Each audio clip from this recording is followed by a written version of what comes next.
சென்னையில் மழை வெள்ளத்தால் பாதிக்கப்பட்டோருக்கு உலகின் பல பகுதிகளில் இருந்தும் நிவாரணப் பொருட்கள் அனுப்பப்பட்டு வருகின்றன.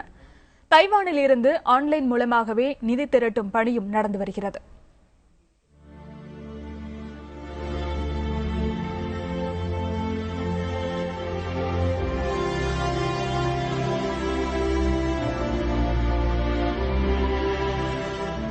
சென்னையில் என்னோட ஃபேமிலி மெம்பர்ஸ் நிறைய பேர் இருக்கிறாங்க. அவங்க எல்லாரும் இந்த சென்னை வெள்ளத்தால் ரொம்ப பாதிக்கப்பட்டிருக்கிறது நினைக்கும் போது ரொம்ப வருத்தமாக இருக்குது.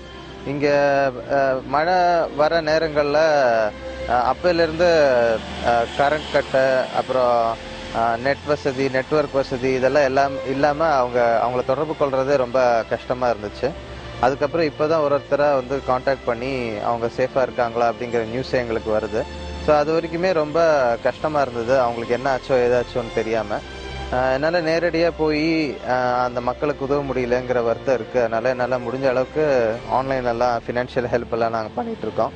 ஸோ இங்கே நிறைய ஸ்டூடெண்ட்ஸ்லாம் சேர்ந்து இந்த மாதிரி ஃப்ளட் ரிலீஃபுக்காக தேவைப்படுற ஃபண்ட்ஸ் அதெல்லாம் கலெக்ட் பண்ணலாம் அப்படிங்கிற ஒரு ஏற்பாட்டில் நாங்கள் இப்போ இருக்கிறோம்.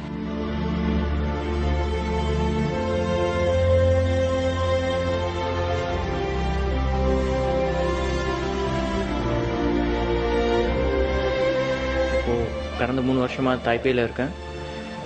என்னோடய ஃபேமிலி ஃப்ரெண்ட்ஸ் எல்லோரும் சென்னையில் இருக்காங்க. ஸோ இந்த மழை பெய்யும் பொழுது ஒரு 3 நாள் நான் கண்டினியூஸாக நிறைய பேருக்கு ட்ரை பண்ணேன். அதில் என்னோடய சில ஃப்ரெண்ட்ஸ் தாம்பரம், குடுவாஞ்சேரி இருக்கவங்களுக்குலாம் இதுவரை காண்டாக்ட் எதுவுமே வரல. லக்கிலி என்னோடய அப்பா அம்மா கிட்ட நான் 2 நாளில் பேச முடிஞ்சுது. பிரச்சனை என்னென்னா கம்யூனிகேஷன்ஸ் லைன்ஸ் எதுவுமே சரியாக இல்லை. பிஎஸ்என்எல் லைன்ஸ் ஸ்டார்டிங் முதல் தடவை மழை பெய்யும் பொழுது நிறைய இது வேலை பார்க்காம இருந்தது. இப்போ இந்த மழைக்கு இதுவரை சரி பண்ணவே இல்லை. இன்னொரு விஷயம் என்னென்னா, மொபைல் ஃபோனில் தான் ட்ரை பண்ண முடியும். ஆனால் மொபைல் ஃபோன் டவர் சரியாக இல்லை. டவர் கிடைச்சாலும் கால் ட்ராப் நிறைய இருக்குது. என்னோடய தாத்தா பாட்டி அவங்கெல்லாம் கூட ஆவடியில் இருக்காங்க. அவங்களுக்கு நான் கால் பண்ணும்பொழுது ஹலோன்னு சொல்கிற வரை தான் நிற்குது. அதுக்கு கால் ட்ராப் ப்ரிவென்ட் பண்ணுற போல் ஏதாவது கவர்மெண்ட் பண்ணணும்.